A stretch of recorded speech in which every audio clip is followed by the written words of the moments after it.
Arkadaşlar yeni bir videodan hepinize merhabalar. Flight Simulator 2020'deyiz. eFly 737 Max 8 uçağımızla beraberiz. TUI hava yolları kaplamalı uçağımız. Bugünkü uçuşumuz İtalya'dan olacak. İtalya Geneva Uluslararası Havalimanı'ndan Hamburg Airport havalimanı olacak. İtalya'dan Almanya'ya doğru güzel bir uçuş olması dileğiyle diyoruz arkadaşlar.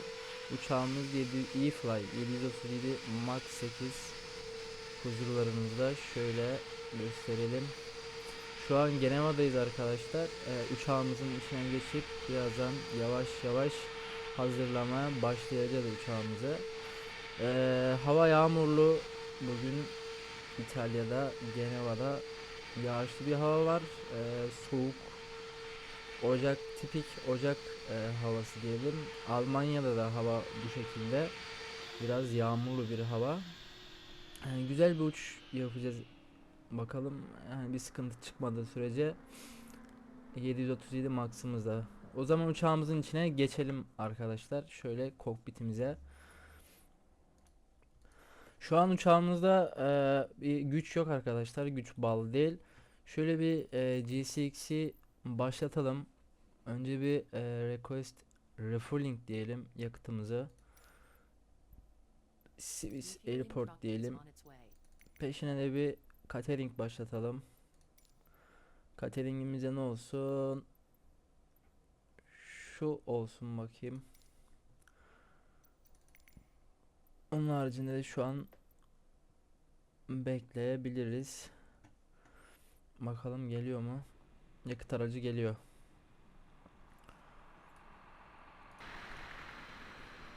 Evet, catering servisimiz geldi. Uçağımıza catering araçları yanaştı arkadaşlar. Uçağımızın kapıları açıldı. Catering'e başlayacaklar şimdi. Haricinde bir GPU çağırdım GSX'ten. Normalde bu uçağın kendi GPU'su var biliyorsunuz. Ama ben GSX'i kullanmayı tercih ettim. Şöyle GSX'te bağladı GPU'muzu. Yakıtımız doluyor. Catering servisimiz şu an uçağımızı gerekli yüklemeleri yapıyor. GPU'muzu bağladık. Daha uçağın bataryalarını vesaire gücü vermedim arkadaşlar. Şöyle bir şunların bitmesini bekleyeceğim. Onun haricinde de burada bir şey var. Grant servisin bir detayı var, onu göstermek istiyorum size. Normalde uçağa yükleme, temizleme vesaire yapılırken arkadaşlar şey yapılmasına izin verilmez, hani bu ışıkların falan açılmasına, hani bir güç desteği lazım olduğu zaman hani uçağın içeriden güç açılmasına izin verilmez arkadaşlar, pilotlar vesaire olmadan. Bu uçakta şöyle bir şey var. Şimdi Grant servis için geldikleri zaman ekipler uçağa buna basıyorlar arkadaşlar. Bu zaman şey oluyor. Uçağın kabinine güç olmuş oluyor. Böyle görmüş olduğunuz gibi ışıklar vesaire gözüküyor. Şöyle göstereyim. Hani burada bu şekilde işlerini yapabiliyorlar arkadaşlar. Şunu kapatayım. Hani bu uçağın da böyle güzel bir yanı var. Şunlardan bahsetmek istiyorum biraz size.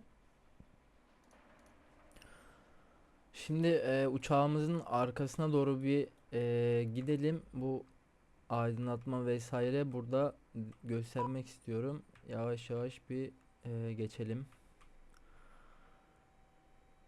eFly'ın bu yapmış olduğu uçak gerçekten MSFS'e gelen en detaylı uçaklardan biri diyebilirim arkadaşlar. Hani uçağın bu üst kabin içi bagaj kapaklarından olsun, şu aydınlatmalardan olsun, aydınlatmaları ayarlayabilmekten olsun. Hani bayağı bir detaylı yapmışlar adamlar uçağı. Çünkü yani tuvaletleri bile şey, yani bakın buradaki açılıyor mu? Bakın. Tuvalet kapısı açılıyor. İçeride tuvalet gözüküyor. İçeri giriyorsunuz. Şöyle içeriye girdiğimiz zaman bildiğiniz normal uçak tuvaleti yani. Şöyle ayna vesaire, klozet ve klozet kapağı bile açılıyor yani. Şuna bakar mısınız? Ve bunu açtıktan sonra push'a tıkladığınız zaman sifon çekiyor arkadaşlar. Ama sifon sesi gelecek mi size bilmiyorum. Yani bu kadar detaylı yapmışlar adamlar uçağı. Bakar mısınız şuna? Gerçekten helal olsun yani. Adamlar uğraşmışlar, yapmışlar. Şöyle şuraya gelelim. Şimdi arkadaşlar bu bir uçuş görevlisi paneli. Burada bir uçuş görevlisi paneli var. Gördüğünüz olmak üzere. Şimdi burada görmüş olduğunuz şu Emergency Exit Lights acil durum ışık sistemi. Burada bir yapılandırma sistemi gibi bir şey var. Şimdi bunu göstereceğim size. Şu tarafta şu şekilde görünsün. Kapağını açalım. Basalım arkadaşlar. Şu an açıldı. Şimdi bir acil durum olduğu zaman uçuş görevlileri bunu manuel olarak buradan açabiliyor arkadaşlar ve görmüş olduğunuz gibi şurada acil durum exit ışıkları yanıyor. Kanal üstündeki ışıklar da yanıyor. Şöyle bir şey yapayım. Gördüğünüz gibi kapandı. Açtım. Bakın tavanda yanlarda bu kapıların orada. Bir de kanat üstünde de yanıyor arkadaşlar bunlar. Böyle bir özelliği var bu uçağın. Bir de arkadaşlar yemek ve içecek servisi için de burada bir aydınlatma şey var. Burada görmüş olduğunuz gibi meal bir demiş. Yemek ve içecek servisi için dedik. Bunu arka taraf için yapalım. Şu arka kısım için yapalım. Gördüğünüz gibi hemen değişti ışıklar. Yemek ve içecek servisi için sarı tonu bir renge geçti arkadaşlar. Yani bunun hemen ortamın atmosferini ve ruhunu nasıl değiştirdiğini görüyorsunuz. Ön taraf hala orijinal bir şekilde duruyor. Arka tarafta da yemek servisi yapıldığını gösteriyor. Hani bayağı güzel bir şey olmuş arkadaşlar. Şunu bir daha öne yapalım. Şöyle öne yaptığımız zaman da tam bir şekilde oldu. Şimdi bunları tekrardan orijinaline geçirelim. Aslında geçirmeyelim. Birkaç bir şey daha var, onları göstereyim. Ek olarak arkadaşlar şimdi bunları böyle ayrı ayrı da değiştirebiliyoruz. Bir de ikisini aynı anda da değiştirebiliyoruz. Mesela burada ne demiş? Gün doğumu ve gün batımı modu demiş. Şöyle bastığımız zaman gün doğumu veya gün batımı olarak hani şeyi değiştiriyor. Bu atmosferi, ambiyansı değiştiriyor. Güzel bir şey yapmışlar aslında. Burada ne var başka? Night sleep var. Bu gece uyku modu gibi bir şey. Bastığınız zaman geceleyin bu şekilde koyu mavi lacivert gibi bir şey yapıyor. Yani bayağı düşünseniz yani uçakla giderken şunlar şöyle bir anda değişiyor bu şekilde tavan ışıkları. Bayağı güzel bir şey olmuş yani. Benim çok hoşuma gitti yani açıkçası. Yani bayağı güzel olmuş. Giriş için hani şu girişteki bu tavan ışıkları için de aynı bunlar geçerli. Şöyle göstereyim onları da. Bunlar da bu şekilde böyle değişebiliyor. Bakın değişti. Off yaptım. Bu şekilde açtım. Bu şekilde değişebiliyor arkadaşlar bunlar da.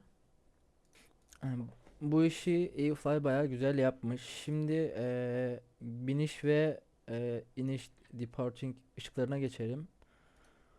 Bu şekilde açalım. Çünkü uçağımız şu an yolcular binecek.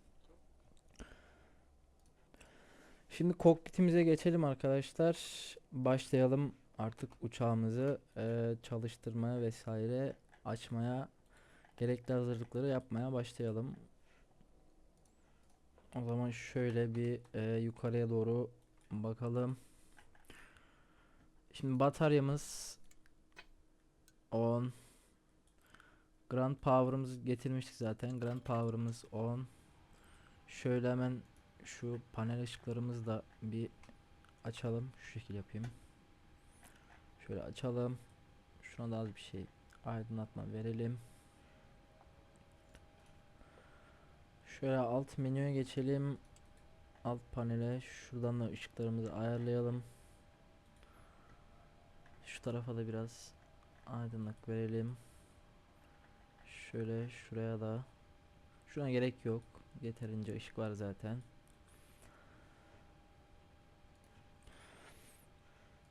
Ee, acil çıkış açıkları açıkta. No smoking. Auto seatbelts. Bu da açık galiba. Başka ne var? Şu şeyimizi kontrol edelim. Gaz kollarımızı. Okey. Daha sonra Apo ve yangın şeyini test edelim. Şöyle. Okey. Ondan sonra şöyle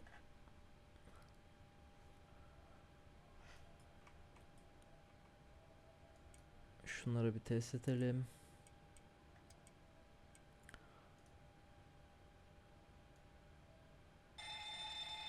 Evet, exit'ler da yanıyor. Güzel. Yukarıya geçelim. Yukarıda recorder'imize bakalım bir.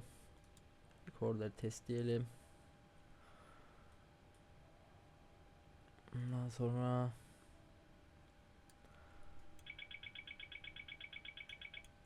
speed hızlarını yapalım. Stall testlerini yapalım. Bunlar da güzel. Flaplara bakalım. Okey. Gayet güzel gözüküyor. ILS'lerimizi açalım. Buradan GPS, ILS, GLS kontrollerimizi yapalım. Gayet iyi gözüküyor. Tamamdır arkadaşlar. Her şey gayet güzel gözüküyor. Şimdi oturalım. Uçağımıza bir şu oksijen şeyini kontrol edelim. Okey. Ardından peşine light testimizi yapalım.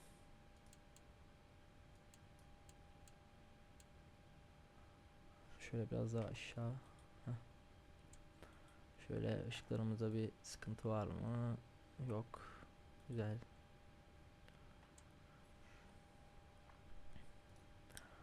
Burada bir sıkıntımız var mı? Burada da gözükmüyor.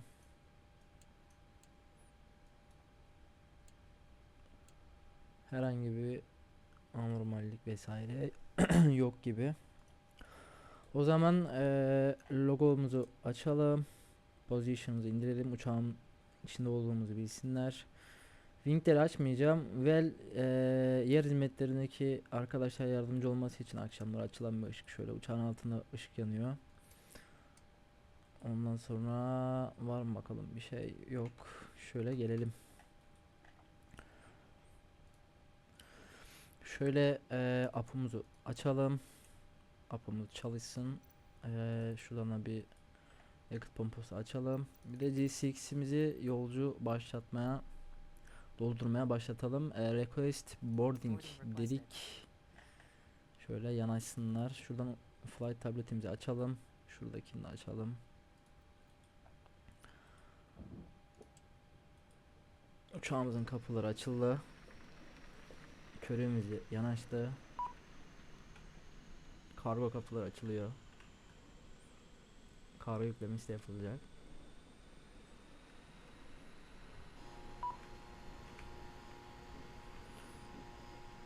Pushback şu an istemiyoruz. Önce Cree'den başlayalım. Uçağı doldurmaya.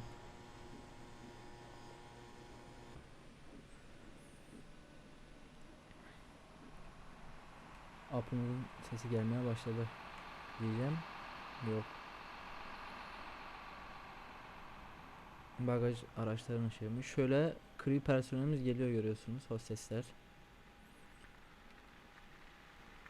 Uçağımıza biniyorlar. Uçağın içinden bakalım, bir de bakayım gözükecekler mi? Şimdi G6 bug'a giriyor bazen. Evet, gözüküyor burada. Şöyle bakalım hanımefendilere. Şu an ikisi arkaya, biri öne geliyordu galiba.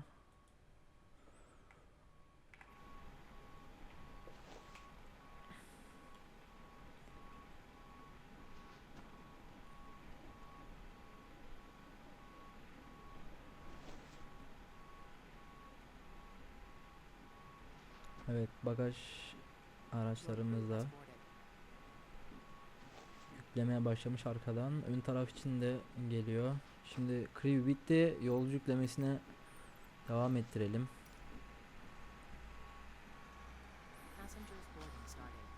Evet, passenger starting dedi. Yolcu başlıyor yüklemesi.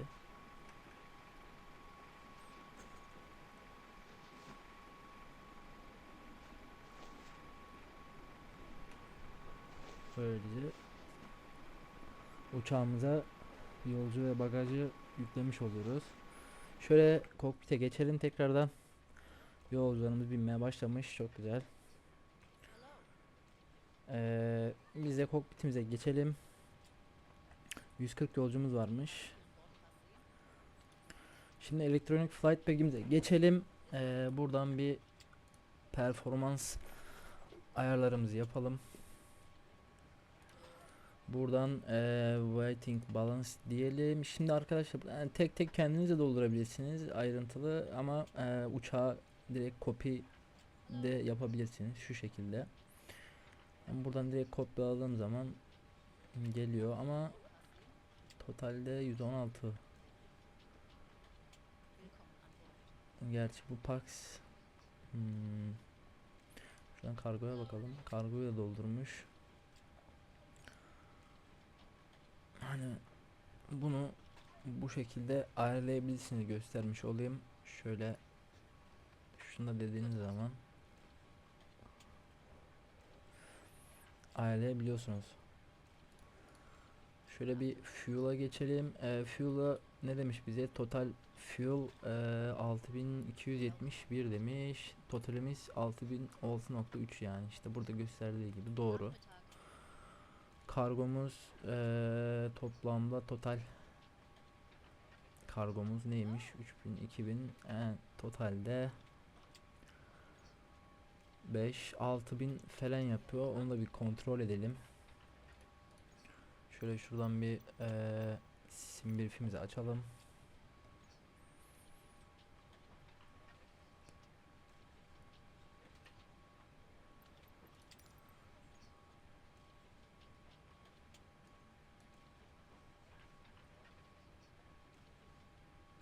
Kargomuz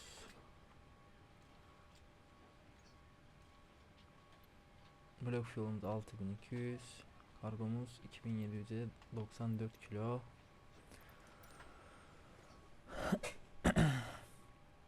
Ama bayağı ağır gösteriyor bizi. Yani bunu bu şekilde de ayarlayabilirsiniz. Kendinize manuel yazabilirsiniz. Şimdilik ben bunları temizleyeceğim. Pax'ı ve fuel'ü. Buna daha sonra geleceğiz. Şöyle men diyelim. Şimdi uçuşu başlatalım. Ve setup'a gelelim arkadaşlar. Şöyle CTRL 4. Buradan FMC dedik. Post init dedik. Şöyle next page. GPS left. Önceki sayfa ve set iris position'a yapıştırıyoruz ve G6 uçan GPS'i bulmuş oluyor. Buradan da bir route diyelim. Şuradan LSGG dedik. Nereye gidiyorduk? Biz Hamburg'a gidiyorduk. EDDH.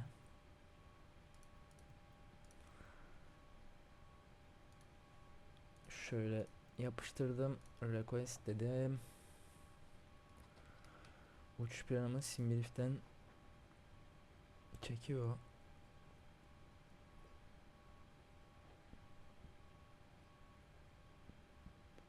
Load dedim. Yüklüyor. Ve geldi. Hemen defer diyelim. Şuradan bir Navigraph'tan bakalım. Kalkış pistimiz, iniş pistimiz vesaire. Şuradan onları yükledim. Import flight simbrief LSGG to EDDH ve geldi. Şimdi Geneva'dan 22 pistinden kalkıyoruz runway. Şuradan departure 22'yi seçelim. Ama SID'i seçmemiş. SID'e biz bakalım. Boarding complete dedi. Boardingimiz bitmiş. Şimdi biz buradan kalktıktan sonra döneceğiz. Şu şekilde gideceğiz. Bize en uygun neresi olur?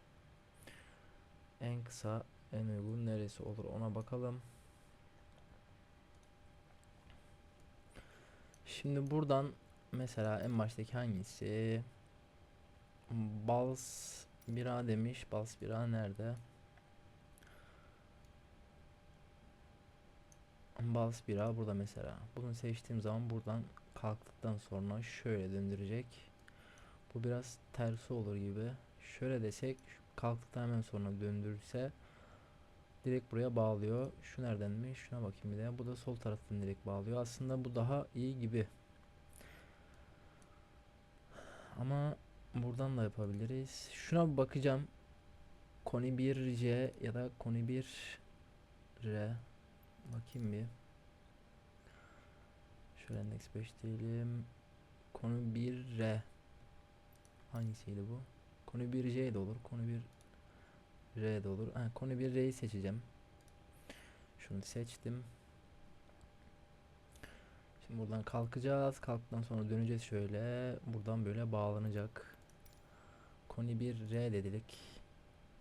Tekrar index EDDH arrival iniş pistimiz runway 23 ILS 23 dedik.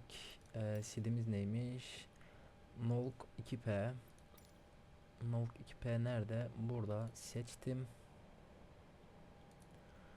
Translation'ımıza bakalım. Burada zaten bir tane translation vermiş galiba bize. Şöyle ILS runway 23 DH 567 bir de ham var. Şimdi burada bakayım, aynen ham ve DH 567. Bakalım ikisine de. DH 567 nasıl? Biz buradan böyle geliyoruz. Bizi buradan bağlıyor direkt. Ham nereden yapıyor? Ham da bu şekil buradan bağlıyor ama ham mı yoksa DH 567 mi derseniz DH 567 daha mantıklı olur. Çünkü hani hiç rotayı bozmadan buradan bağlanıyor. DH 567'yi seçtim. Buradan da ayarladık. Route diyelim. Flight number'ımız neydi bizim? Flight number'ımıza bakayım. TUI 532 arkadaşlar. 532 dedik. Şöyle aktive diyelim ve execute dedik. Şöyle bir perf int demeden önce bir kontrol mü edelim? Şöyle bir bakalım. Şunu bir baroya alalım. Şunu bir HPA'ya alalım. Şunu bir 10 yapalım şöyle. Flight plan diyelim. Şuradan da bir Lex'e gelelim. Şimdi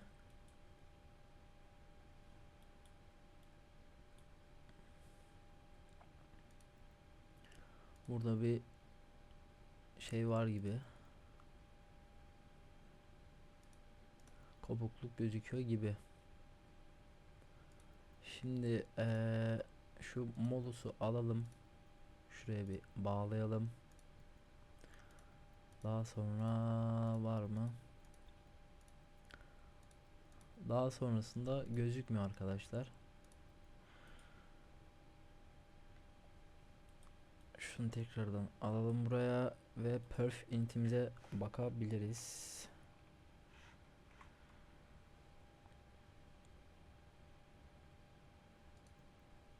Şuradan bakalım hemen. Şimdi sim brief'imi açtım. Şuradan gelelim. Bize ne demiş? Bakalım şimdi. Cost indeksimiz 49 demiş. Şuradan hemen 49 diyorum cost indeksime. Hemen buradan da bir rezervime bakıyorum. Rezervimiz 2.2 demiş arkadaşlar. 2.2 dedik. Şöyle Zero Fuel Wave'ime bakacağım bir. Zero Fuel Wave'de ne demiş? Şöyle yukarıya gelelim. Zero Fuel Wave'im 60.1 60.1 dedik. Zero Fuel Weight CG'mize geldi. Bir kontrol edelim tekrardan. 60.183. Yani aşağı yukarı aynı oluyor. CG'mizde 20 oluyor. Güzel. Onun haricinde plan fuel'umuza bakalım. 6.2 demiştik. 6.2 yapalım onu da. Cruise wind'imize bakalım. Şimdi 24.000 feet demiş cruise yüksekliği. Burada 24.000 gördüğünüz gibi. Bunda bir sıkıntı yok. Cruise yüksekliğimize rüzgarımıza bakalım. Burada bir wind ne demiş? 259 bölü 49 demiş. 259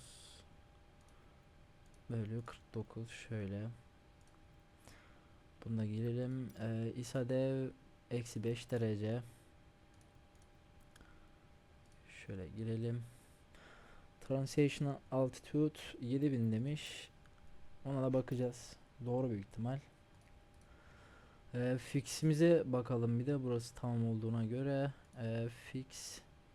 Şimdi Geneva LSGG'den kalktığımıza göre şuraya bir LSGG diyelim slash 25. Lex diyelim bir. Şöyle gelelim. Runway 23. Fix'e gelelim tekrar. Şuraya da runway 23 girelim. Slash 25 slash 15 slash 5'e gerek var ama hadi onu da yazalım. Yani bunu da bu şekilde ayarlamış olacağız. Şunu kapatalım. Şimdi burayla işimiz bitti arkadaşlar. Şunu execute diyelim. Şuraya gelelim. Tamam. Şuradan bir baro ayarlayacağım. Şu şekilde. Kısa yoldan hemen ayarlayalım. Flight Director'ımızı açalım. Şunu da açalım. Yukarıya bakalım bir. Yukarıda 24.000 fite ayarlı.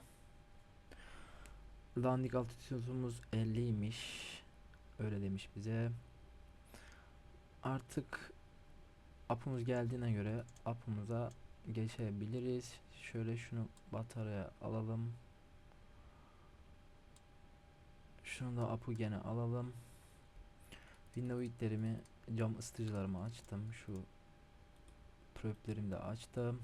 Ondan sonra ILS'lerim açıktı zaten. Hidrolik pompalarımı açtım. Up'u bildim. İndirdim. Şey koparabiliriz. Neydi onun ismi? GPU'muzu dismiss GPU dedik. Bakalım şöyle.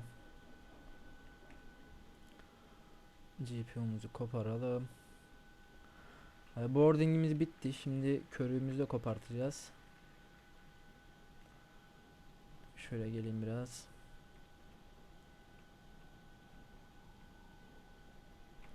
Şöyle GPU'muzu da alsınlar. Neyimiz kaldı? Bakalım bir. Yukarıda bunları indirdik, bunları yaptık. Yakıt pompalarını açtım. Şöyle bakayım. Tamam.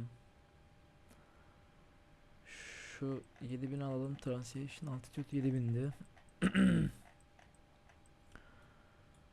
Course'larımıza bakacağız, ayarlayacağız.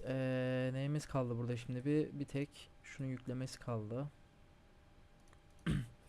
Ama önce şu şeyi unuttuk ya. Şu yağ damperini indirelim. Şunu da bir ayarlayalım. Daha sonra peklerimizi bir auto'ya alalım. Uçağımızın iç ışıklarını da yakalım şöyle. Şunu da bir şuraya alalım. Temperature'ımızı. Aşağıdan da hemen bir TF'mizi açalım. Terrain'imizi position. Ondan sonra şunu açalım. Şu datamızı da açalım bir. Yan taraftan da açalım terrain'imizi. Şunları şöyle bir yer değiştirelim. Büyük ekran olsun. Ondan sonra tabletimize gelelim. Terminal charts diyelim şuradan bir şunu ayarlayalım. Complete diyelim. LSGG EDDH şuradan mı bakalım şunu. Airport diyelim. Geneva şu şekilde gördüğünüz. Şimdi 22'nin kursları neymiş arkadaşlar? Bir bakalım. 223 mi diyor? Biraz daha yakınlaştırayım. 223 demiş. 22 Ramin kursları. Şöyle bir 223 yapalım. Çevir çevir çevir çevir çevir çevir çevir. 223. Burası da 223 diyelim.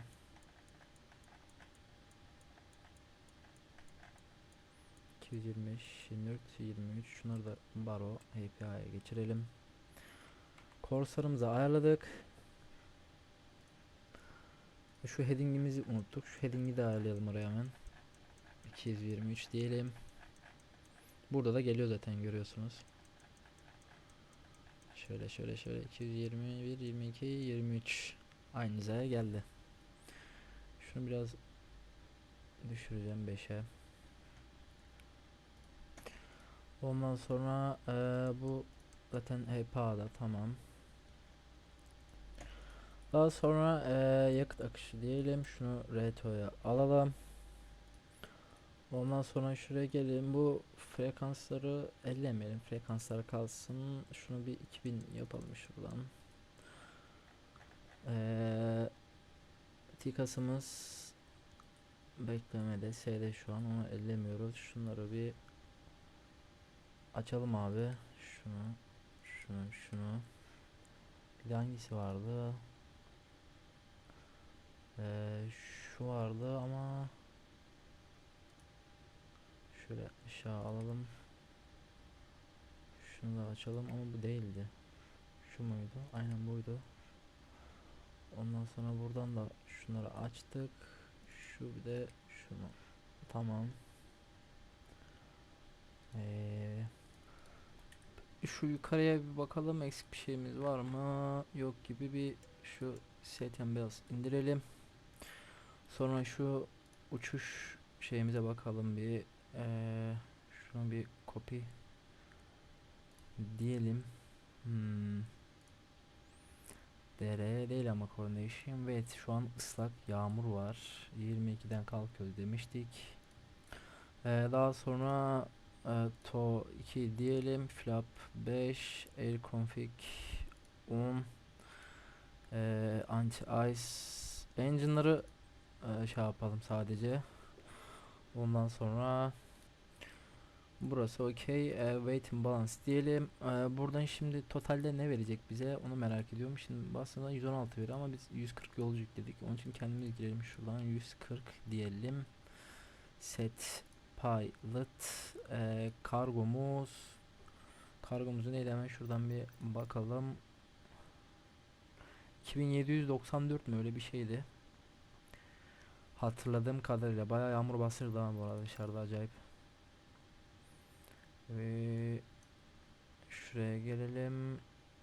Kargo 2794, doğru hatırlamışım. Şimdi gelelim asıl zurnanın zurtta diğeri. Bunu ikiye bölmem lazım.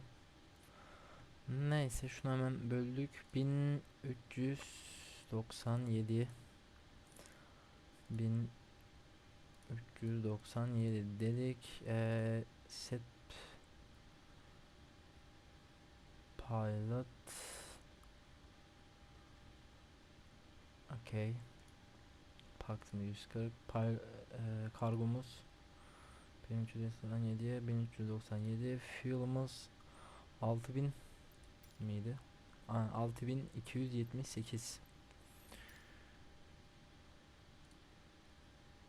6278 set fuel complete. Buradan da bunları ayarladık zaten. Tamam. Calculate diyelim. Ne verdi bize? Şuraya bir gelelim önce. Init revt ember limit, şunu to 2 yapalım. Cell temperature 39 demiş. Şöyle 39 dedik. Take off diyelim, flap 5 CG'miz 21.21 otomatik ayarladı. Trim 652 5 6 doğru. V1 V0 V2 146 demiş ama ama burada bir çakışma var. Niye böyle oldu?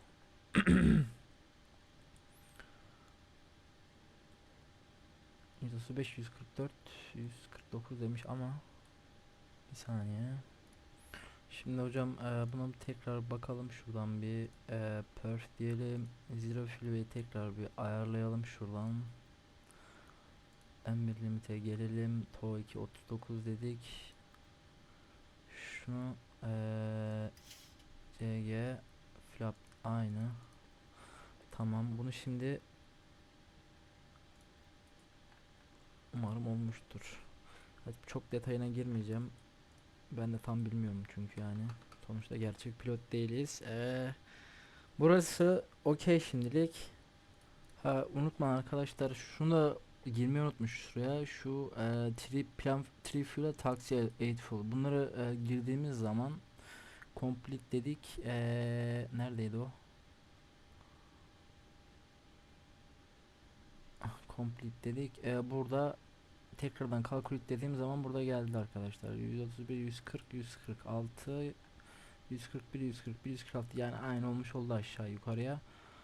Bundan böyle düzeltelim, düzeltmiş olalım diyelim. Şöyle rt data dedik, request diyelim, onu şey yapsın. Bu arada da hemen bir GCX'imizden şey isteyelim, pushback aracı isteyelim. Ondan sonra anti collision'ımızı açalım, ışıklarımızı şöyle bakalım dışarıdan. Evet, yanmaya başlamış. Ondan sonra şuraya gelelim. System page, sim menü, Grand Sport ve şu takozları kaldıralım. Set diyelim ve takozlarımız kalksın. Yer ekibi geliyor. Şey takacak. Pini taksın. Ondan sonra neyimiz var bakalım, şuradan bir kontrol edelim tekrardan. Şey gelmiş, load dedik, wings'imiz execute dedik. Şuradan next page forecast, şunu da yükleyelim. Forecast'imize gelsin.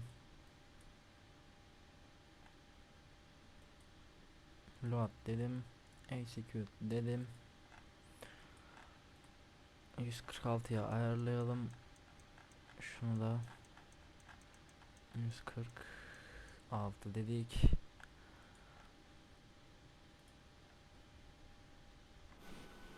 Şimdi şunu bir quick diyelim.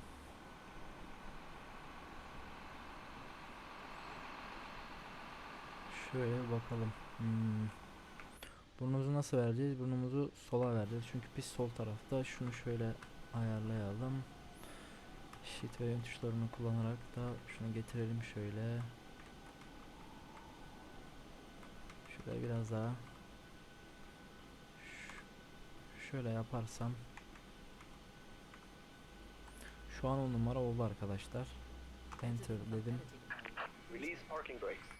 İçeriye geçtik.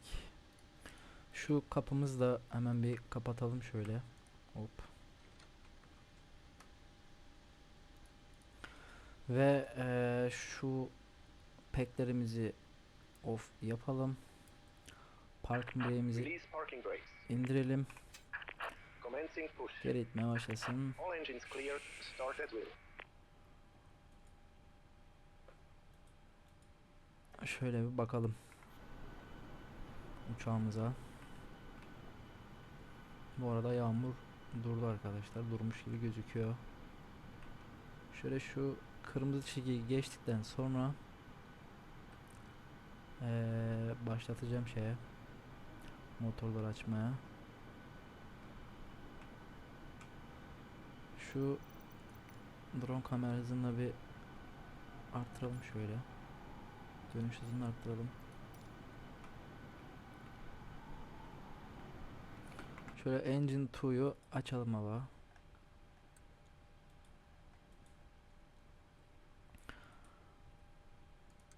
Kronometremizi de açalım.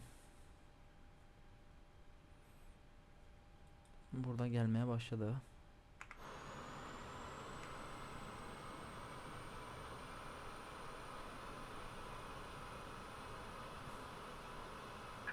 Set parking brake. Parking brake set. Unlocking gear. Locking gear.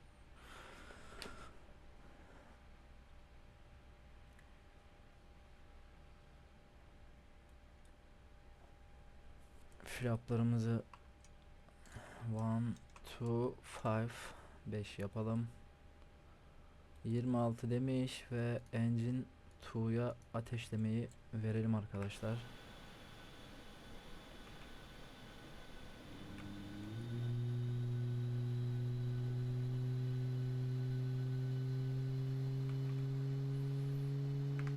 Bu arada anti-ice'ları da unutmayalım şu engine'ların.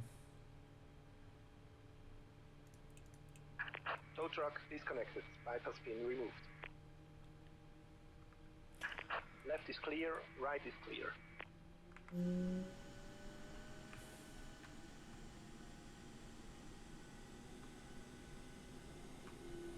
Pimini aldı.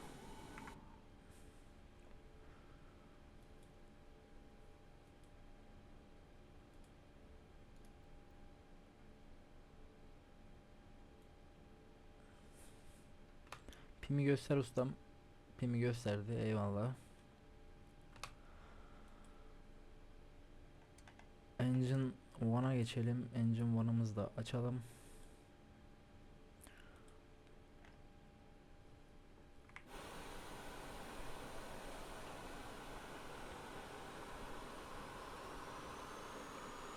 Güneş bayağı güzel vuruyor. Yağmur vardı az önce, bayağı şakır şakır. Tui.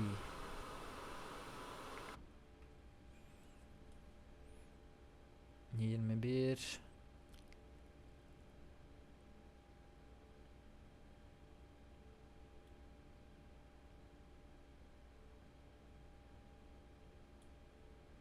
Yirmi iki, 23, 24 ve 25 dedik. Ateşlemeyi verdik.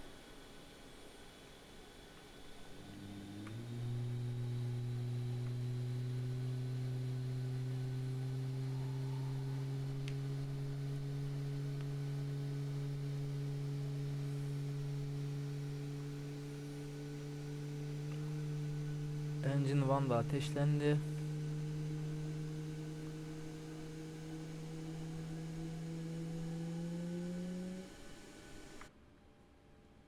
Engine'larımız da tamamlandı.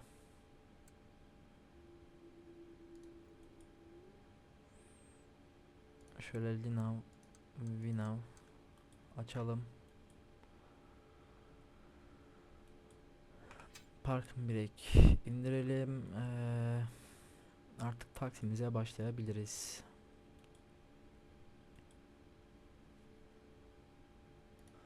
Taksiye başlamadan önce şöyle ne yapalım, kontrol edelim bir. Runway turn off'ları taksiye açalım. Şu engine jeneratörlerini indirelim. Apu'yu kapatalım. Pack'lerimiz açalım. Auto'ya Apu bildiğimizi kapatalım. Başka bir şey var mı? Başka bir şey kalmadı gibi. Propikleri zaten açmıştık. Şunları da bir konta getirelim. Ve taksiye hazırız arkadaşlar. Parking brake indirdik. Az bir şey bir gaz verip dokunacağım şöyle.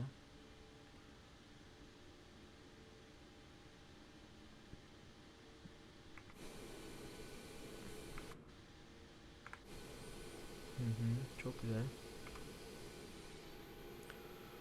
Güzel de gökkuşağı var arkadaşlar. Şöyle şunu kapatalım bir. Evet.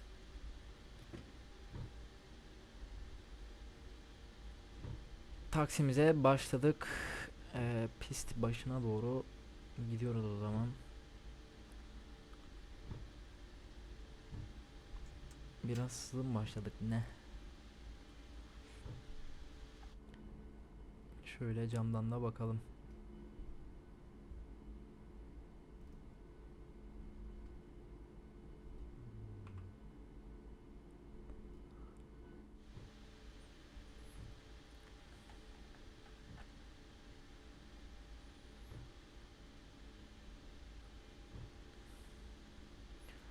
Evet, Geneva International Airport. Taksimize başladık. Pist başına doğru gidiyoruz. Şöyle dışarıdan da bakalım uçağımıza.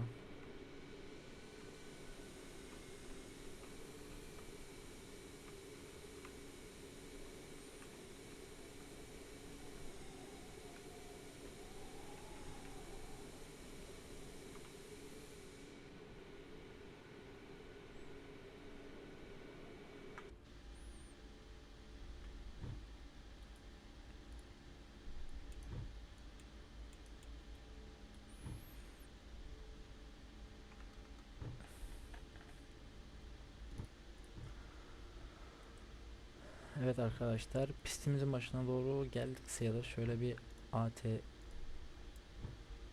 açalım.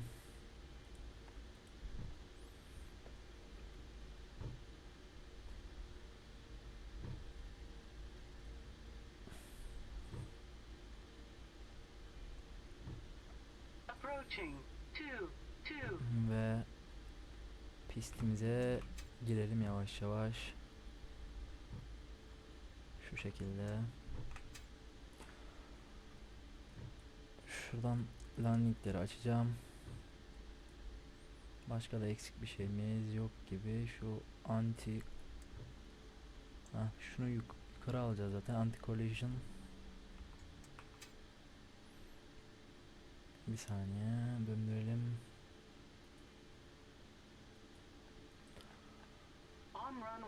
Anti collision aynen açık. Wings kapalı. Position'ı strobe açtık, yukarıya aldım.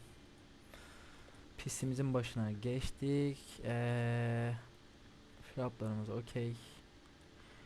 Şuradan bir şunu taraya alalım, tıkasımızı. Onun haricinde var mı bir şeyimiz? Pardon. Başka eksik bir şeyimiz yok gibi gözüküyor. Ne yapalım o zaman? Başlayalım arkadaşlar. Şöyle piste hizalayalım bir uçağımızı.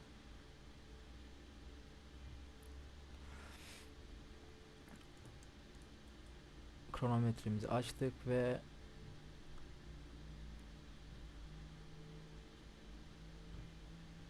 gazımızı verdik.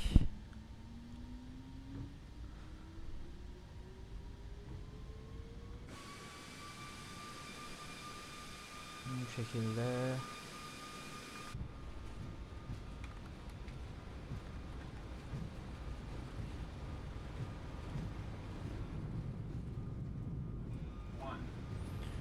V1 ve rotate.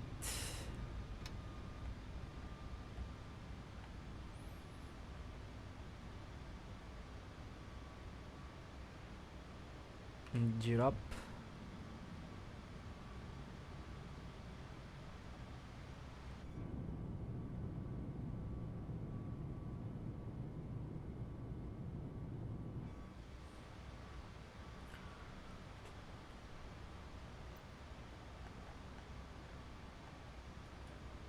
Şöyle otopilota verdim.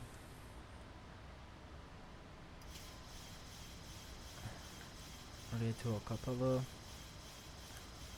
Flap 1 ve flap up.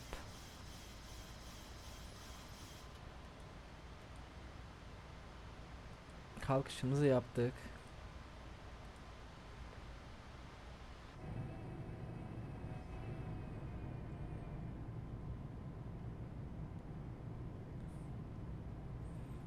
Şöyle kabin camından da göstereyim, kanatlarımız bayağı güzel sallanıyor.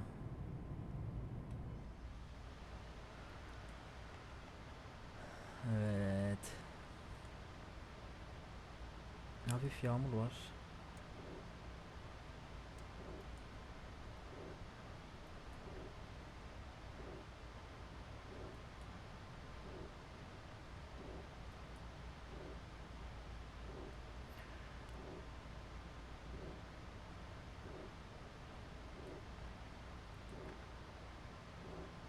Yedi bin fite doğru çıkıyoruz.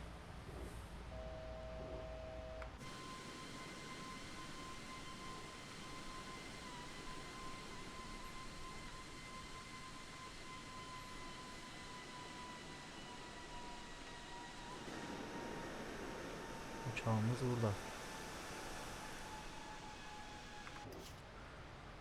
Arkadaşlar 7000 fite geldik. 24.000 fite ayarlıyorum yüksekliğimi. Transition'ın hemen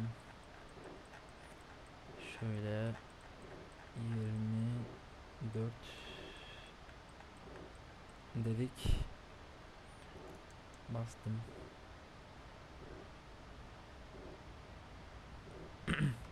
Sileceğimizi de kapatalım. Motorları autoya da off'a alalım. Baromuz transition standarda alalım.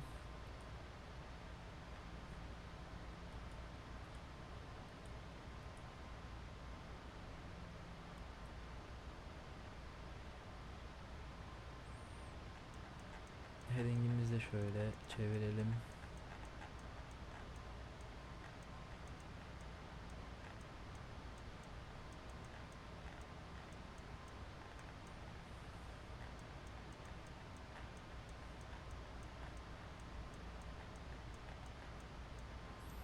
Şöyle yapalım. Şunu bir ona alalım artık. Şunu da bir 10 yapalım. 10.000 fite geldik.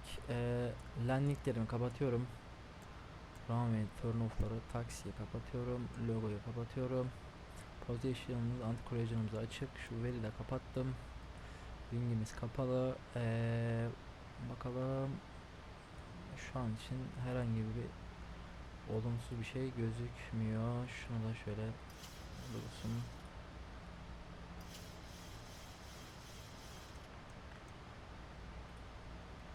Uçağımız yükseliyor yavaş yavaş.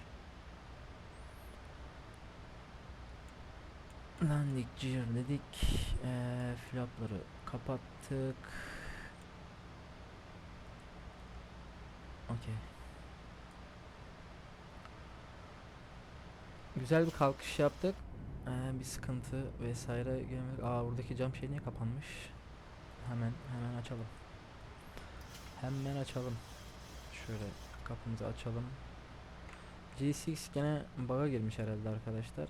Yolcular bug'da. Şöyle bir gelelim.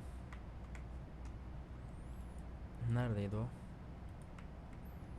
Şimdi şunu bir açalım. Şunu da bir açalım.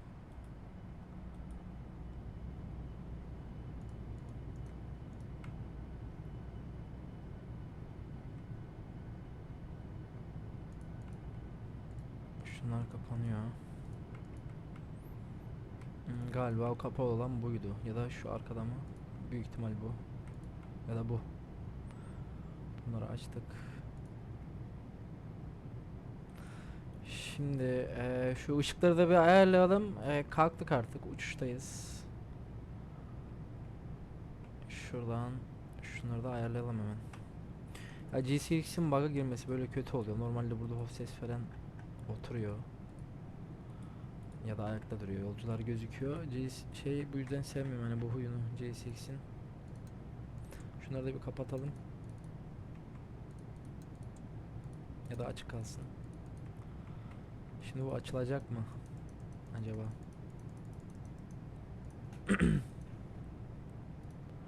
Şöyle açtık ve artık yemek servisi demeyelim, night strip de demeyelim. Şöyle yok, çok aydınlık oldu. Gün batımı vesaire, gün doğumu, buna geçelim. Bu iyi gibi ya şu an. Bu work kapatalım. Off'ta kalsın. Evet. Arkayı da ayarladık. Şunu kapağını kapatalım. 18.000 fitteyiz. Güzel bir şekilde devam ediyoruz. Şunu şöyle bir 20 yapacağım. Herhangi problem gözükmüyor. Kontrolleri vesaire yaptık. Şunları kaldıracağım.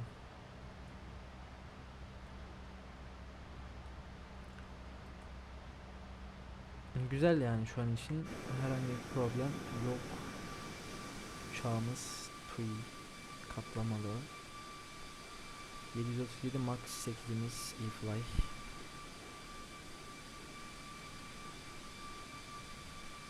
Çok güzel ya.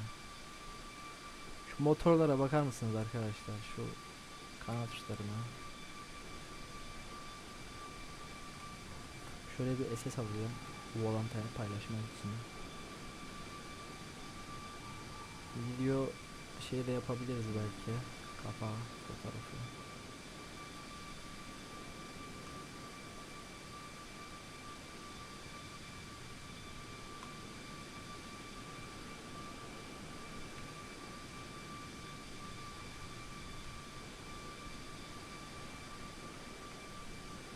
Bir tane de şöyle alalım.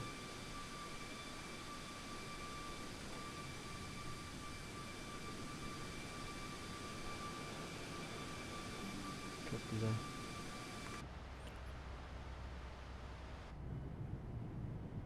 Bak bu gene yarıda, neyse ya bir şey demeyeceğim, uğraşmayacağım onunla.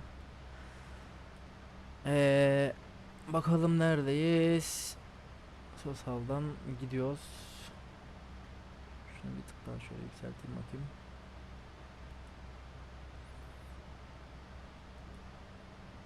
Buradan böyle döneceğiz. Şu menü terminal charts diyelim.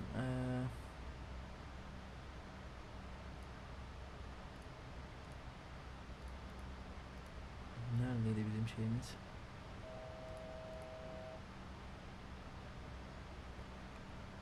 EDDH geçelim.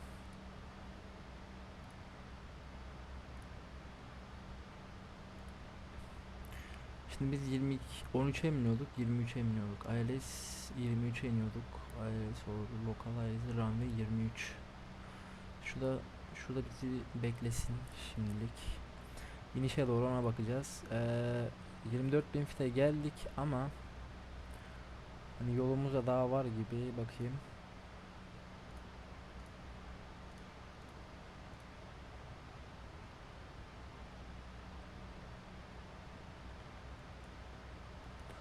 Yolumuz daha bayağı uzun gibi gözüküyor. O yüzden yükselteceğim uçağı biraz daha. Şuradan bakalım. Init ref miydi? Yok. Aynen. 38.000 fit optimal diyor. Max 40.000 diyor. Biz 38.000'e ayarlayalım arkadaşlar bunu. Şöyle üste geçelim. Şuradan 38 diyelim. 36, 37 ve 38. Ondan sonra şuradan da 38 yapalım.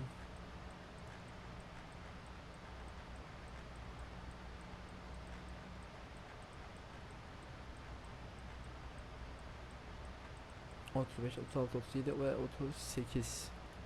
Tamam, 38.000 fite yükselelim çünkü 24.000 fit az kalır yani. Şu engine anti ice'ları da kapatalım. Tamamdır.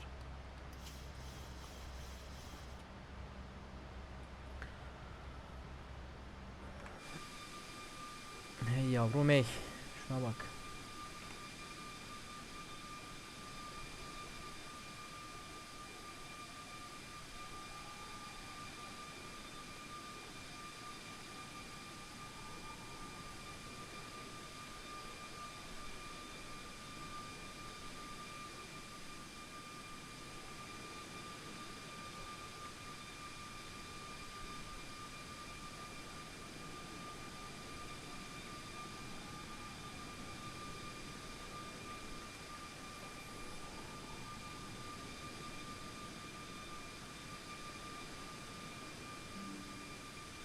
Volante'da fotoğraf paylaşmayı bu şekilde çok seviyorum arkadaşlar. O yüzden hep SS alıyorum. Şöyle bir şunu da ekleyelim. Tamamdır. Cruise'a doğru uçağımız yükselirken biz de artık buradan sonrasını keselim çünkü çok uzun oluyor videolar o zaman da. Artık şeyde görüşürüz yani. Cruise'a ya da inişe doğru.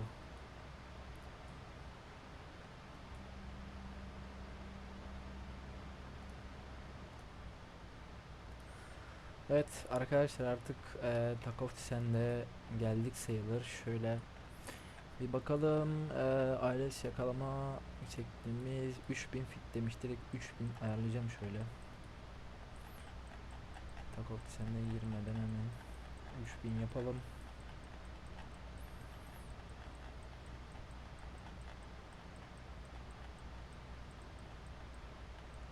Şöyle direkt 3000 yaptım. Peşine şunu bir şöyle bir ufak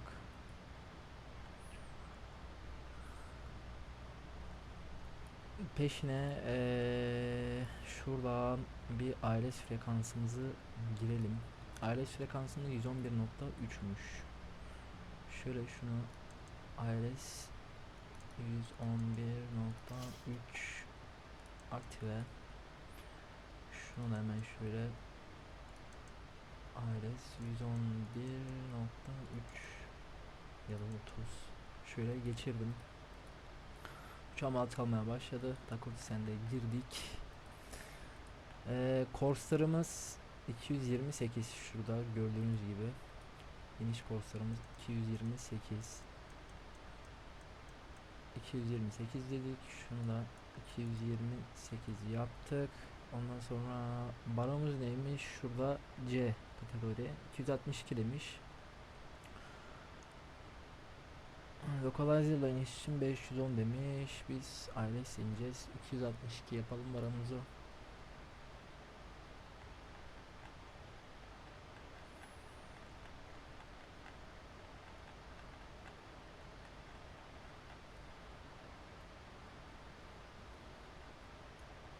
...230... 250... 262... Doğru mudur? Doğrudur. Daha sonra... ne vardı başka? Korsumuzu ayarladık. ILS frekansımızı ayarladık. Korsumuzu ayarladık. Hesaplamalara geçelim. İniş hesaplamalarına.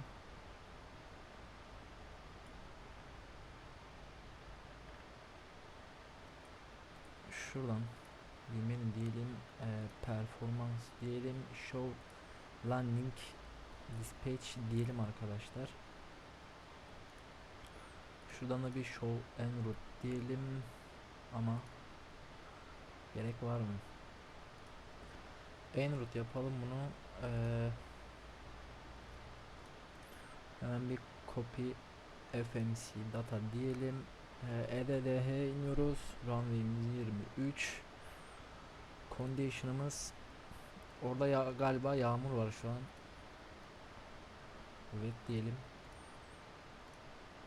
Wind'imizi altımıza bir data diyeyim bakayım. Yok. şunu wet yapalım. Navigraph neredeydi? Buradaydı. Bir bakalım rüzgarlara vesaire neymiş.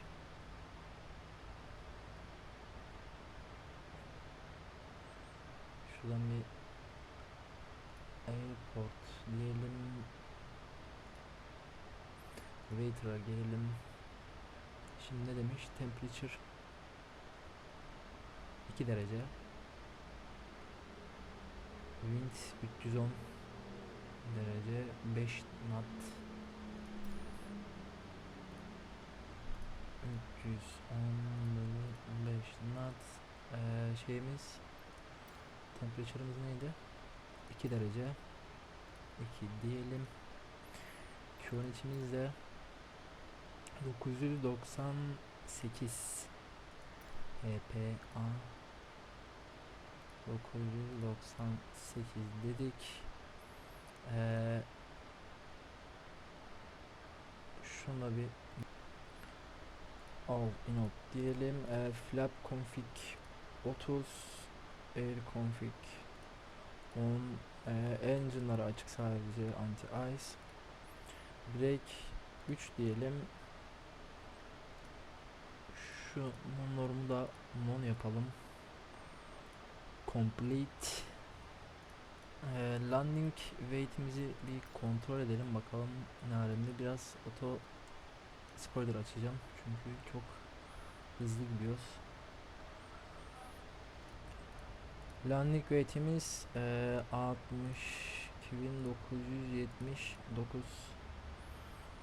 calculate dedim ve bize bir defimizi verdi. Şimdi şuraya da bir bakalım. Burada 141 demiş. Şunu yapıştıralım. Auto brake 3 dedik. Spoiler'ı bırakmayacağım. Çünkü hala neredeyse aynı gidiyor şeyle. Pardon. Şunu bir tık düşürelim. Şunu da şuradan açalım ya da.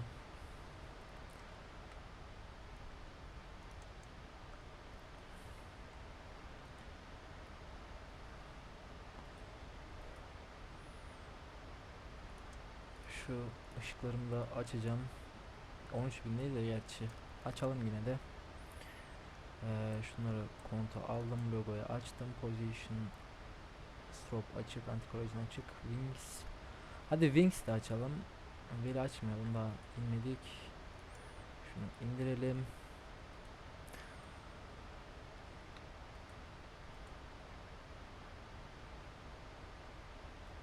Bayağı hızlı bir iniş arkadaşlar oluyor. Şöyle şu dışarıya da bir bakalım.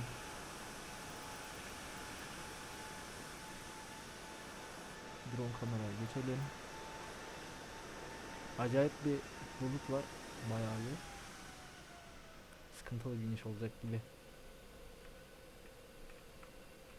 Şu landing ışıklarında da selektör olayı var arkadaşlar bunda. Ben seviyorum yani bunu. Niye derseniz çünkü görünürlüğünüzü havada diğer pilotlara vesaire artırıyor. Bakın. Bu şekilde şöyle göstereyim. Bakınsanıza şuna. Çok iyi.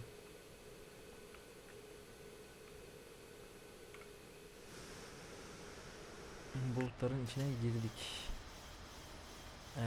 Hızımız düşüyor. Çok iyi.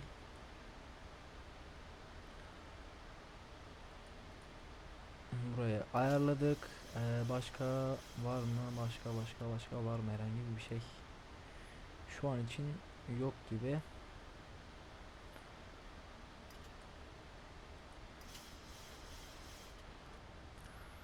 Evet. Spoiler'ı kapatabiliriz. Artık yeterli şeye geldi yani hıza.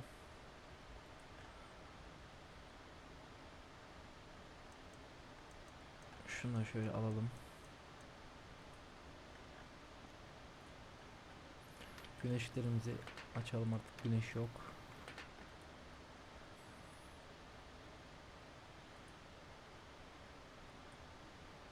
Bayağı bir bulut var aşağıda da. Bakayım pisti nasıl göreceğiz.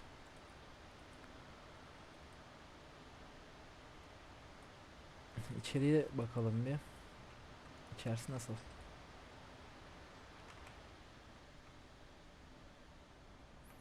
Işıklarımızı bir şeye geçirelim.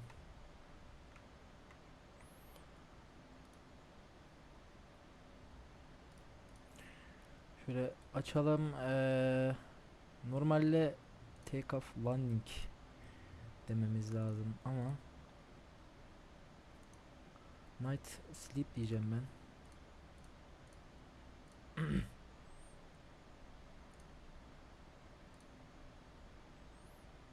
Şöyle yapacağım. Ambiyansı bir değiştirelim şöyle. X'lar açık. Burada da.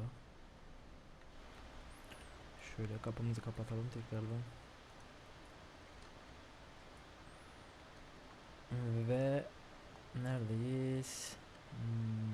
Şöyle şunu alalım. Artık son dönüşe doğru yaklaşıyoruz. Geldik sayılır yani.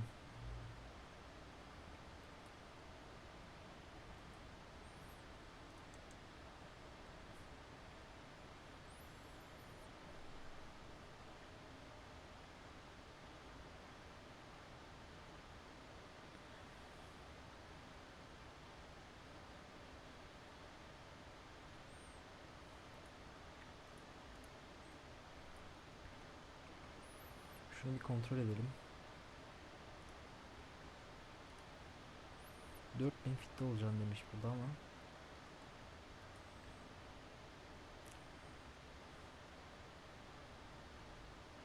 uçağımız yavaş alçalıyor.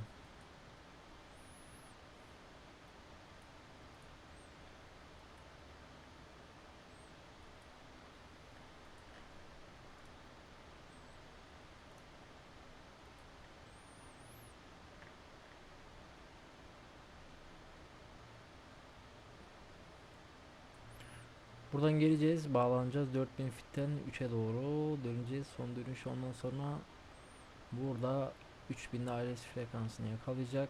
228 derece headingle 23 numaralı piste doğru inişe geçeceğiz, alçalışa.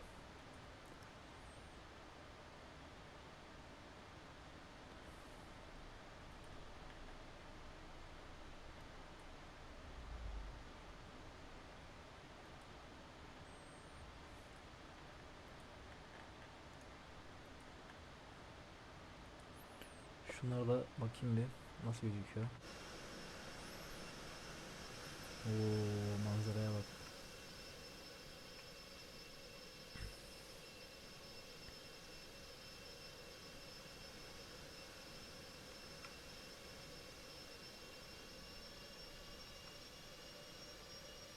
Bu selektör olayı bayağı iyi yani. Bakınsanıza bulutların içinde nasıl gözüküyor.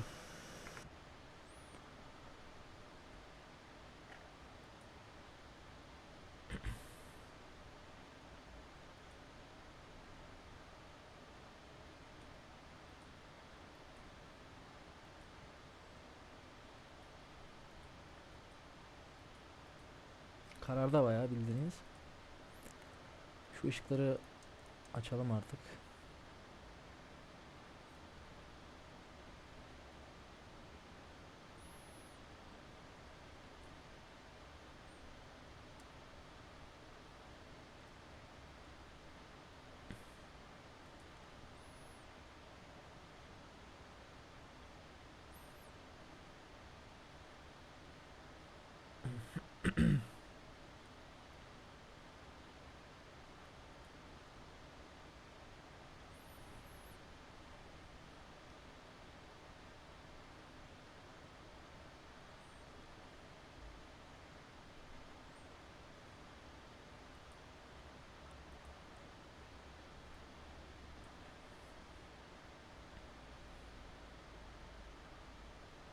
Bayağı yavaş alçalıyor ama. Şu an 4000'de olmamız lazım aslında.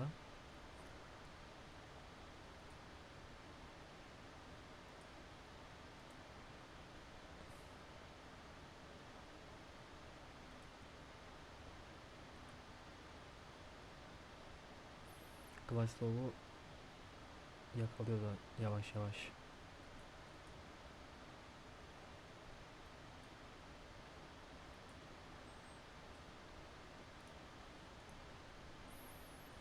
Slow'u yakaladık. Bakalım.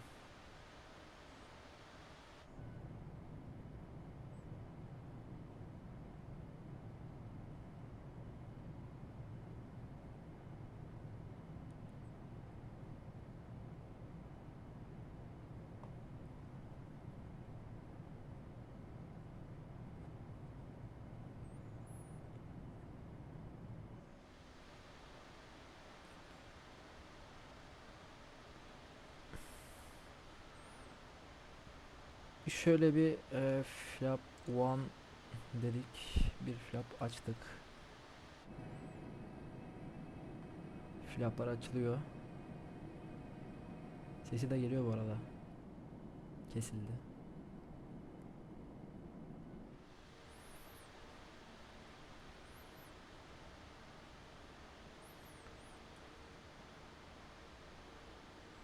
Erken flap açtık biraz ama olsun.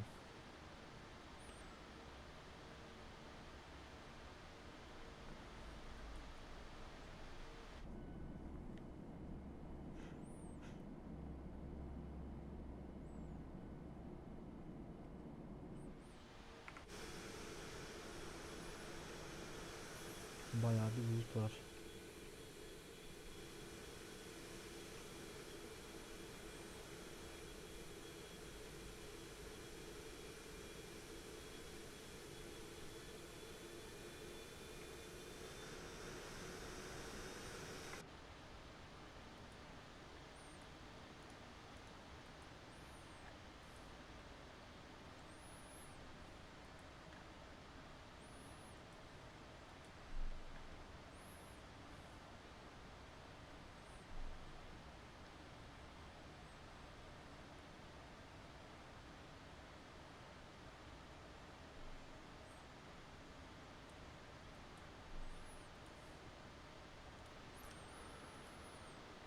Evet, Translation altitude'umuz gelmiş. Baronumuzu hemen standarttan aralım.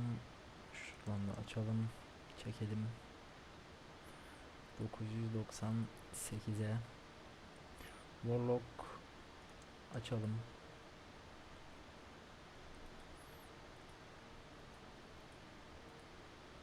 Manzara bayağı güzel bu arada.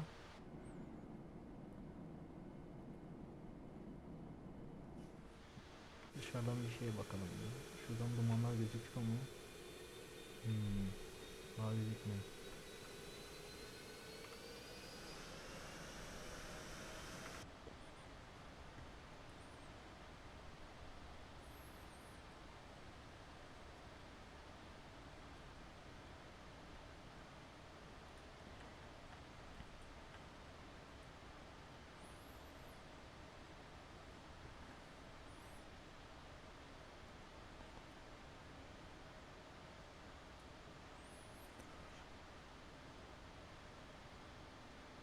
Almanya semalarındayız. Geldik sayılır. İneceğiz birazdan.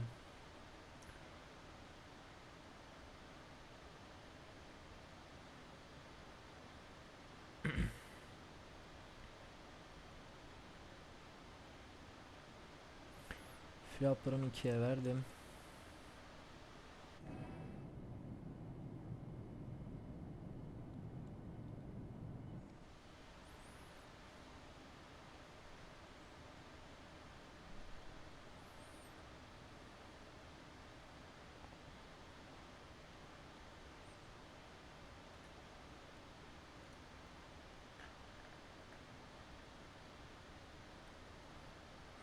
Çok bir şey kalmamış.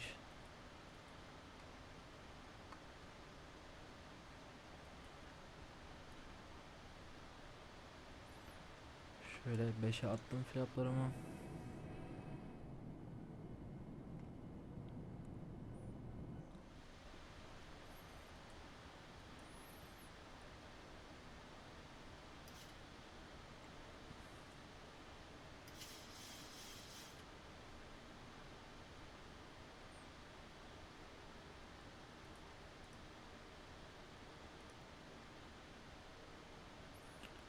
Ve 10 yapalım. Şöyle flaplarımızı.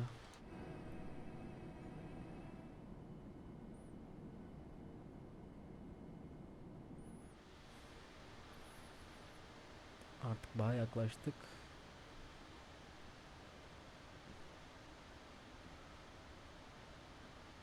Cihirlarımızı açacağız, iniş takımlarımızı.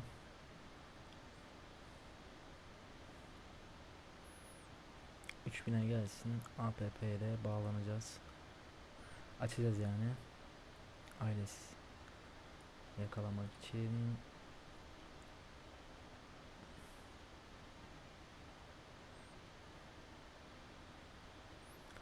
Flaplarımı 15'e verdim.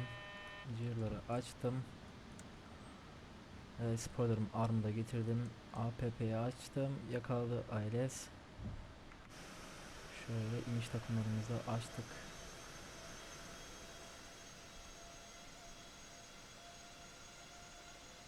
Şöyle göstereyim size de.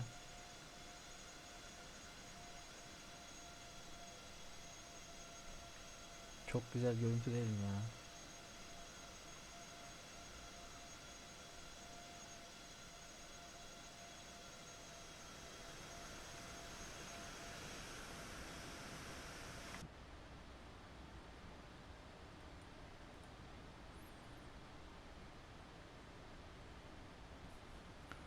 Hızımı düşürüyorum. 147 miydi? 147 idi, evet. Bakalım bir daha.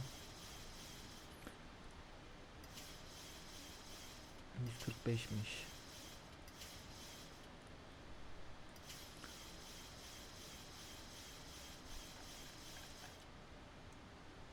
Şöyle fiyatları 25 yapalım. Heading'imizi de çekelim. 228'e.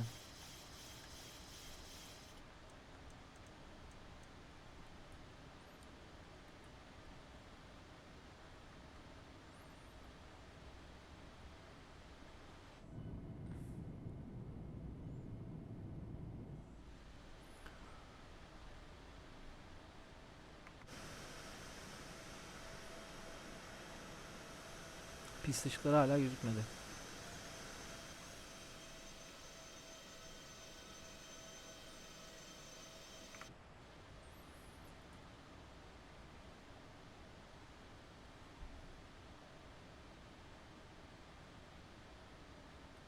Flaplarımı 30 yapıyorum.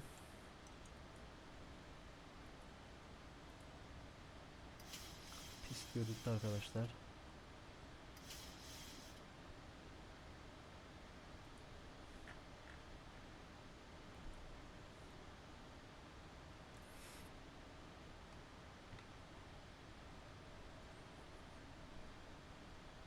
$1,000.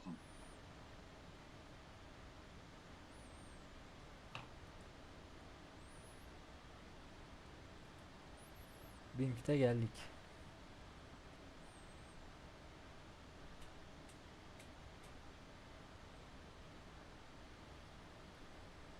Otopilottan alıyorum artık.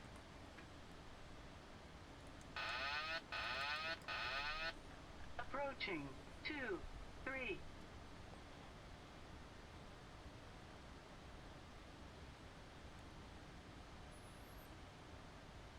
Şöyle yavaş yavaş piste doğru alçalalım. Dolaş slow'umuzu takip edelim.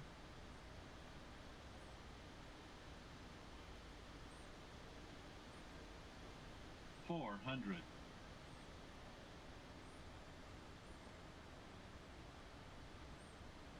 300. Approaching minimums. Minimums. Minimum 200.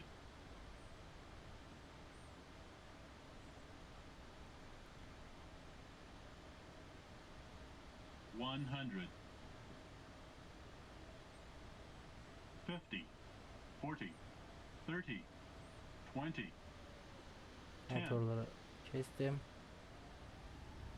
Hayır hayır. Ne oluyor?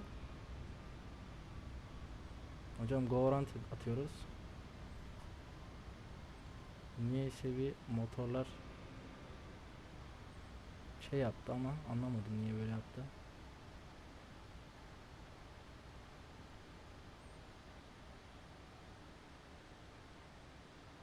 Aa, 5. 500.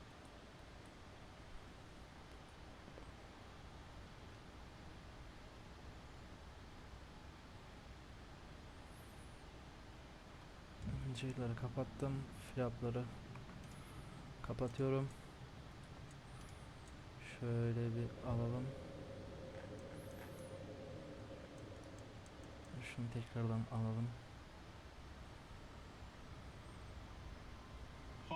500. Too Yüksekliği low. Gear. 5000 Too yapalım low. tekrardan. Terrain. Too low. Terrain.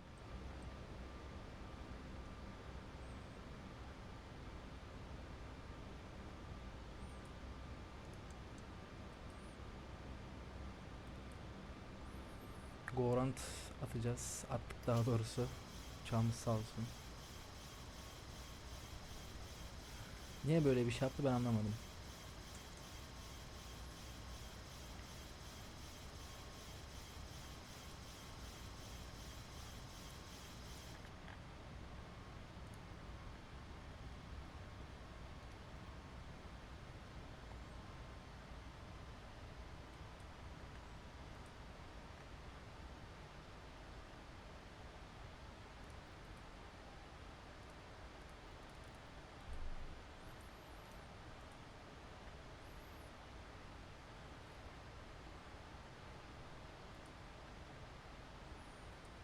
Tekrardan dönüyoruz. Bu arada yağmur var galiba. Evet.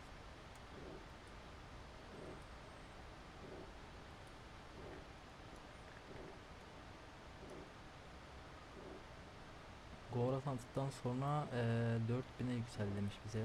Şunu 4000 yapalım.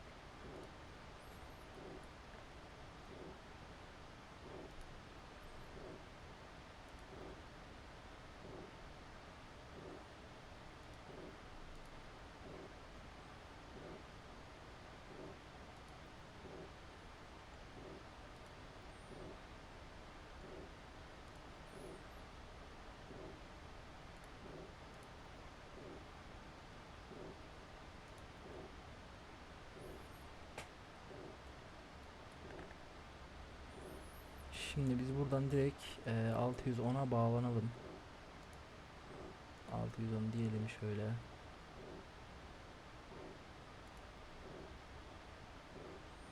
...610'a doğru yollasın bizi.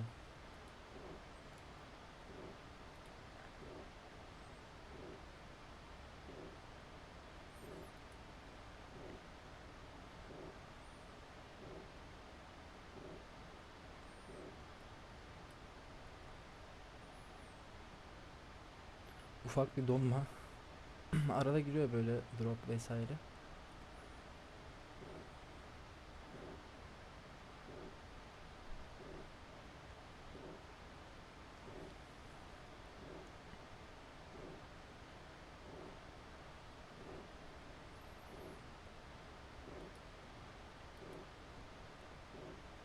Tekrardan döneceğiz. Şimdi bu neden böyle yaptı bunu anlayamadım.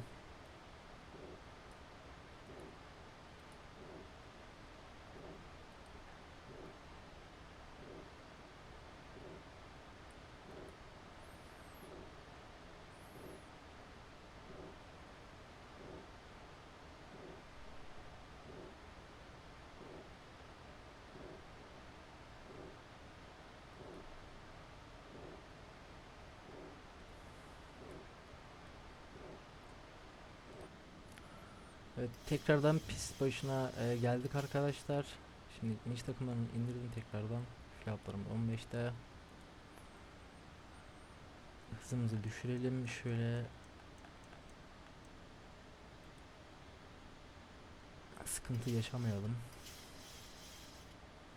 Tekrardan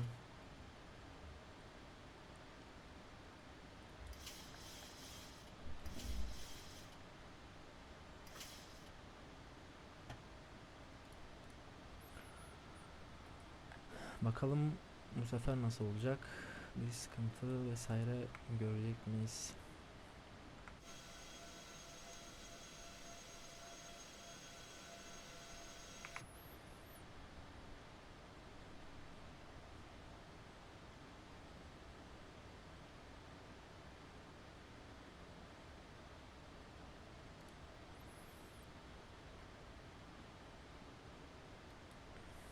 $2,500.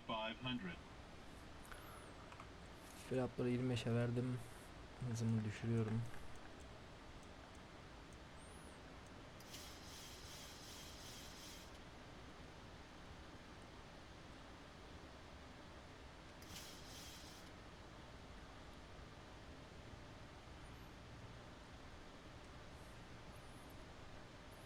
Şu an yakıt kritiğindeyiz. Bayağı az yakıt kaldı yani.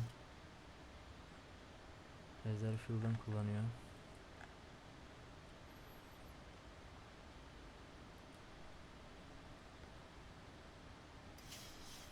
Flap 30.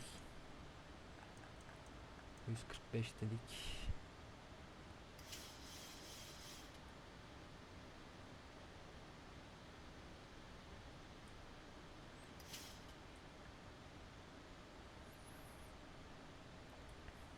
Tekrardan bir yaklaşma yapıyoruz.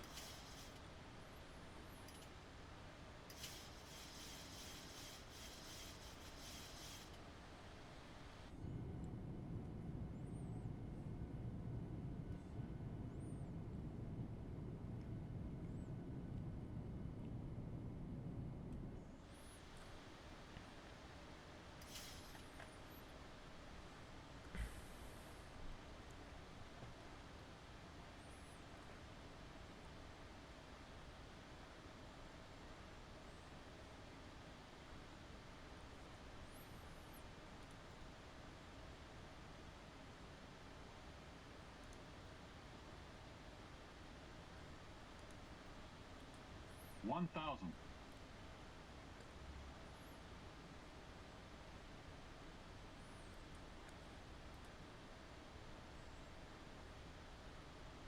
Bin fite geldik.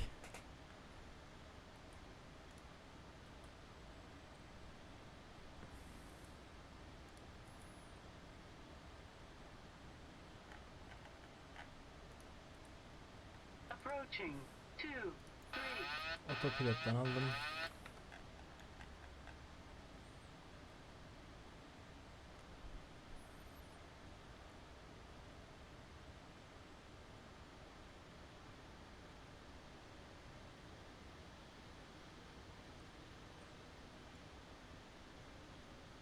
$400.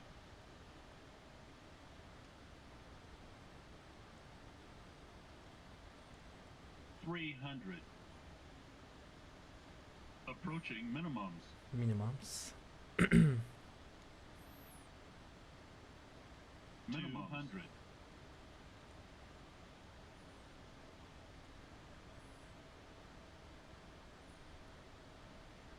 $100.